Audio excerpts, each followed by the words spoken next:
గురువుగారు, రక్తం చిక్కబడకుండా ఉండడానికి మనం అసలు ఏం చేయాలి?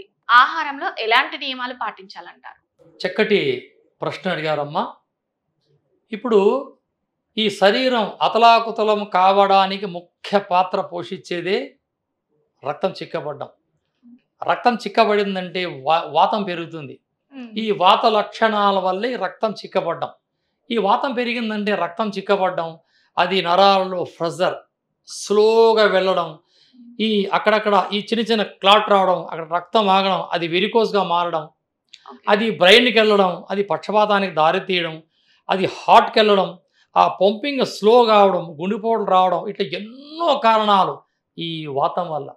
ఓకే. 64 అండవాయులు లేదంటే 84 అండవాయులు పుట్టేదే ఈ వాతంలో.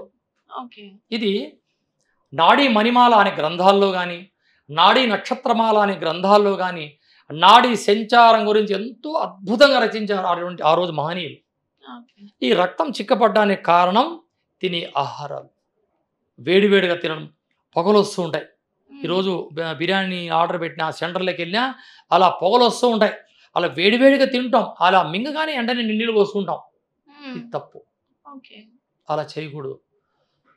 మహనీయులు ఆహారాన్ని వేడిగా తినమన్నారు, అంతేగాని ఇలా పొగలు సెగలు వచ్చే ఆహారం తీసుకోకూడదు. ఓకే. కాలే ఆహారం తీసుకోకండి. వేడిగా ఉండాలా. ఎంత వేడిగా ఉండాలా? అలా తీసి నాలుక మీద పెట్టుకున్న నాలిక వేడెక్కకూడదు.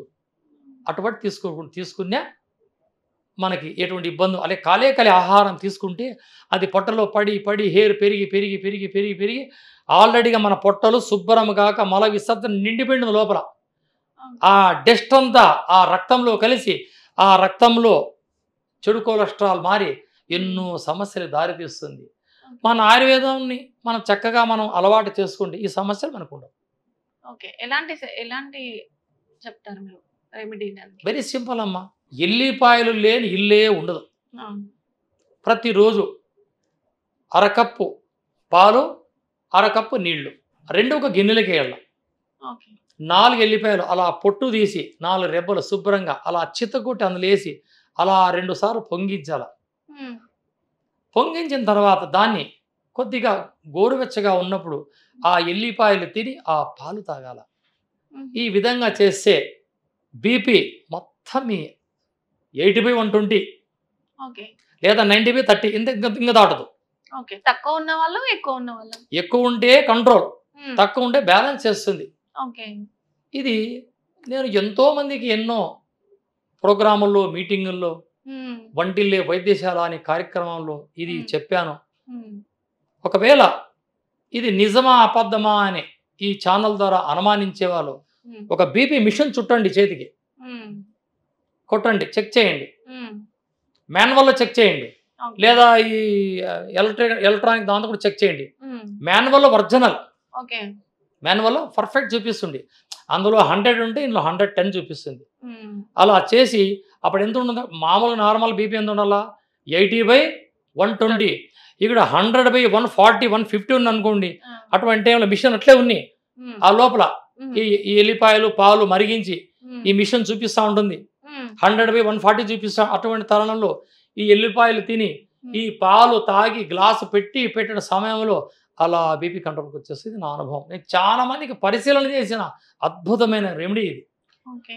ఎల్లిపాయలే. ప్రాచీన కాలంలో ఏం చేస్తుండ్రి? హ్మ్. ఈరోజైతే పాలు, టెక్నాలజీ మారి చెప్తున్నాం. హ్మ్. అంత ప్రాచీన కాలంలో ఈ వనాలలో నివసించే నరులు ఏం చేస్తుండ్రి? ఒక ఎల్లిపాయ ముద్ద. గడ్డను తీసుకొని హ్మ్. దానికి బురదమట్టి పూసేవారు. ఓకే. బురదమట్టి పూసి హ్మ్. నిప్పుల్లో కాల్చేవారు. ఓకే. అది కాలిన తర్వాత దాన్ని తీసి శుభ్రపరిచి ఒక్కొక్క ఎల్లిపాయ తీసుకొని తినుకుంటూ అలా చేన్ల కట్టకి వెళ్ళిపోయేవారు. అది ఘాటు కదా సార్? ఏం కాదా అట్లా తింటే? ఎప్పుడైతే ఈ మట్టిని దానికి కవచం ఇచ్చి ఆ! నిప్పుల పైన కాలుస్తామో ఇందులో విషాన్నంతా ఈ మట్టి లాగేస్తుంది. ఓకే. ఆ ఘాటు అనేది తగ్గిపోతుందా? ద్రవ్యము, హోమ ద్రవ్యము, హోమంలో కాలిందంతా అమృతమే. ఓకే. ఎప్పుడైతే పొయ్యిలో పెడతామో ద్రవ్యము అంటే అమృతంగా మారిపోయేది. ఆహా! భగవద్గీతలు అంటారు, ఆ! హోమ ద్రవ్యము, ఓకే. హోమంలో కాలినదంతా ఎల్లిపాయనే. ద్రవ్యమే, అద్భుతమైన అమృతమే. ఓకే. భగవద్గీత చదవరా? చదవండి, అందులో చెప్తాడు కృష్ణ పరమాత్ముడు. కాబట్టి ఆ! ఈ ఎల్లిపాయని ఎప్పుడైతే బురద మట్టి పూసి హ్మ్. నిప్పుల్లో కాల్చుతామో అది హ్మ్. అమృతంగా మారిపోతుంది. అప్పుడు దాన్ని తీసి ఒక ముక్క తినకుండా చేయడం మేము చేసాం అలా. ఆ. ఆ బాల్యం అంతా చేసాం. ఈ విధంగా చేసిన బీపీ కంట్రోల్. ఏ టైంలో తీసుకోవాలి? ఏదో ఒక టైం మీరు పగలు కానీ రాత్రి కానీ మీరు ఒక టైం కేటాయించుకుంటే ఇది చాలా అద్భుతం. పొద్దున గానీ సాయంత్రం. ఎక్కువ బీపీ ఉండి ఆ. ఇక ఈ ఏళ్ళు చేతులు ఇవన్నీ ఫింగరింగ్ అంతా మూమెంట్ తప్పుతుంటాయి. అప్పుడు ఆ. వెంటనే ఆ. ఇలా చేయండి. ఓకే. ఇక పక్షపాతం వచ్చి మూల పడిపోయాడు, ఓకే. వాడికి కూడా అంతే. ఒక కప్పు పాలల్లో ఒక 5-6 ఎల్లిపాయలు వేసి చెత్తగొట్టి బాగా ఉడికిచ్చి ఉమ్. ఆ పేస్ట్ అంతా అందులో కలిపి వాడిని అలా గొట్టం పెట్టి తాపేయండి. 5 నిమిషాల్లో వాడు బయటకు వచ్చేస్తాడు. ఓకే. అద్భుతమైన రెమెడీనమ్మా ఇది. ఎందుకంటే ఉమ్. ఈరోజు నేను నేర్చిన విద్యని ఇలా మీ ఛానళ్ళ ద్వారా ప్రజలందరికీ చేర్చడానికి నేను చాలా సంతోషపడుతున్నాను. ఈ అవును. అద్భుతమైన విషయాన్ని మీరు ఈరోజు ఈ ఛానల్ ద్వారా తెలియజేసి చాలా సంతోషపడుతున్నానమ్మా నేను. ఓకే. అంటే ఇప్పుడు ఈ పక్షవాతం రావడానికి ముందు ఇప్పుడు వచ్చిన వాళ్ళకైతే తాగాలి. ఒకవేళ రాని వాళ్ళు ఎలాంటి ఫుడ్ తీసుకోవాలి? ఇలాంటి ఫుడ్ తీసుకోవాలంటే మాంసాన్ని తగ్గించండి, ఉమ్. ఆకుకూరలు తీసుకోండి తరచుగా, ఉమ్. ఈ బంగాళదుంపలు తీసుకోకండి. ఉమ్. ఇప్పుడు పక్షవాతం రావడానికి అనేక కారణాలు. ముందు సిగ్నల్, ఉమ్. ట్రైన్ వచ్చే ముందు ఏం చేస్తుందండి, ఒక సిగ్నల్ ఇస్తుంది. అవును. ఇప్పుడు ఆ బంగాళదుంప అన్నారు కదా సార్. ఆ బంగాళదుంప తిన్నప్పుడు కొంతమందికి కాళ్ళు విపరీతంగా లాగుతాయి. ఆ, అది అసలు ఎందుకు అంటారు? అంటే ఈ బంగాళదుంపని ఉమ్. ఇసుకలో మట్టిలో కాల్చి తింటే ఉమ్. ఎంతో బెనిఫిట్స్. ఓకే. దాని కూరల్లో గీరల్లో తింటే ఉమ్. అది దురదలు దారితీస్తుంది. కొంతమంది దురదలోనికి సోయాసిస్ ఉన్నోనికి ఇంకా భయంకరంగా నవ్వులు పెడతాయి. ఉమ్. అది వాతాన్ని పెంచుతుంది. ఉమ్. ఈ బంగాళదుంపల్ని కూరలో వండుకొని తింటే, ఉమ్. అందుకే దాని కాంబినేషన్లో అక్కడ వంకాయ యాడ్ చేస్తారు. ఓకే. ఎప్పుడైతే ఈ కూరలో వంకాయ ఎప్పుడైతే యాడ్ చేస్తామో ఉమ్. ఈ బంగాళదుంపలో స్వీట్ పొటాటో, ఉమ్. ఈ స్వీట్ని ఈ వంకాయలో ఉండే ఐరన్ అది లాగేసుకుంటుంది. ఓకే. అందుకే వంకాయని బంగాళదుంప కలిపి కూర వండుతారు ఆడవాళ్ళు. అది అద్భుతం. ఓకే. అలా డైరెక్ట్గా ఆలుగడ్డలు తీసుకోకండి. ఓకే. ఇది పక్షవాతం రావడానికి సిగ్నల్. రక్తం చిక్కబడింది అని తేలడానికి 2 సిగ్నల్ ఉంటాయి మనకి. ఈ ఉమ్. ఫింగర్స్ ఇలా సొట్టగా అవుతాయి. రాత్రుల్లో బెడ్షీట్ కప్పుకొని అలా మనం నిద్రపోయి లాగామంటే ఈ పిక్కలన్నీ ఒక్కసారిగా పట్టేస్తాయి. అవును. పట్టేసి ఇంకా వెంటనే లేచి వాళ్ళు ఏమో అయిపోయినట్లు అయిపోతుంది. ఇవి సిగ్నల్, ఉమ్. నీకు రక్తం చిక్కపడింది చెప్పడానికి. ఇది ప్రాచీనంగా ఓకే. ఆనవాయితీలో ఉన్న ఒక చిన్న టెక్నిక్. ఓకే. అప్పుడు వెంటనే మనం ఏం చేయాలా, ఉమ్. ఏ వైద్యుని కలిసి అవసరం లేదు. వెంటనే మనం పొద్దున్నే ఆ రోజు వెంటనే ఉమ్. మోషన్స్ కావడానికి ఏదన్నా మనం చేసుకోవాలి. ఏం చేయాలంటారు మీ ఆయుర్వేద? సునామికి చూర్ణం అని కొట్లో దొరుకుతూ ఉంటుందమ్మా, ఆయుర్వేదిక్ కొట్లో. సునామికి చూర్ణం సునాముకి చూర్ణం. దాన్ని తెచ్చి ఆ స్పూన్లో కలిపి తాగేసామా, ఆ. ఒక 3 దినాలు చేసామా, 2 రోజుల్లో మలమంతా వెళ్ళిపోతుంది. 3వ పొద్దు వచ్చేదే ఒరిజినల్ క్లీన్. ఆ.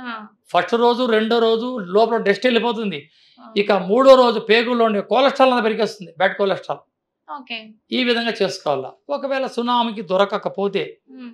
ఆముదపు విత్తనాలు ఒక ఓకే. 10 నుంచి 20 విత్తనాలు ఆ పైన చెక్కు తీసి బాగా చిత్తగొట్టి ఉమ్. అలా నోట్లో వేసుకొని గోరువెచ్చని నీళ్లు తాగామా, ఉమ్. అది కూడా మంచి మల విసర్జన చేస్తుంది.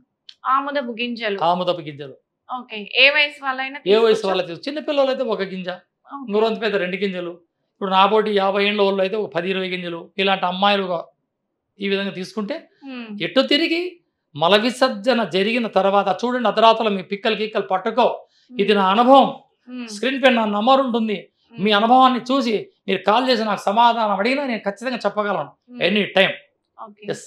చాలా చక్కగా వివరించారు sir. Thank you so much. చూసారు కదండి, ఇది ఈరోజు బీఆర్కే హెల్త్లో ఉన్న విశేషాలు. ప్రధానంగా చూసుకున్నట్టయితే గురువు గారు గత 900 సంవత్సరాల నుండి వాళ్ళ పురాతనం నుంచి వస్తున్న ఆయుర్వేదంలో నిపుణులుగా ఒక 40 సంవత్సరాల నుంచి ఆయుర్వేదంలో ప్రాముఖ్యత పొంది ఉన్నారు. సో మీకు ఏదైనా డౌట్ ఉంటే స్క్రీన్ పై నెంబర్ ఉంది, గురువు గారిని సంప్రదించవచ్చు. ఏదైనా డౌట్ ఉంటే మీరు. Thank you so much.